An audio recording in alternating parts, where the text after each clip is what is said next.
Good morning বন্ধুরা, কেমন আছো সবাই? আশা করি ঈশ্বরের আশীর্বাদে যে যেখানে আছো সুস্থ আছো এবং ভালো আছো, আর আমরাও ভালো আছি।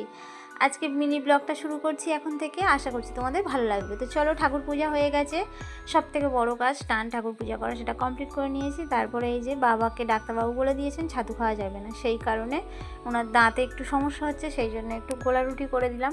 তারপরে আমার কর্তামশাইয়ের স্পেশাল মেনু সেটা রান্না করছি, কি বলো তো, ডাঁটা আলু বড়ি বেগুন দিয়ে যুক্তি ফুল দিয়ে চচ্চড়ি। এটাও খেতেও বেশ ভালোবাসে, সেই কারণে মাঝে মাঝেই করি যতদিন যুক্তি ফুল আছে।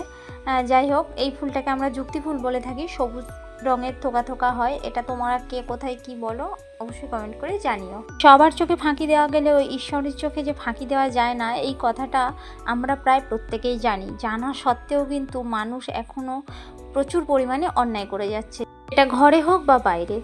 আর এই যে দেখো না, আমাদের তো ঘড়ির কাঁটার সঙ্গে তাল মিলিয়ে চলতে হয়। বারবার একটা করে কাজ করছি আর ঘড়ির দিকে তাকাচ্ছি কখন যে টাইম হয়ে যাবে। ছেলেকে যে স্কুলে দিতে যেতে হবে, সবে মাত্র রান্নার পর ওকে একটু পড়িয়ে উঠে আর এই যে বিছানা গোছাতে এসেছি।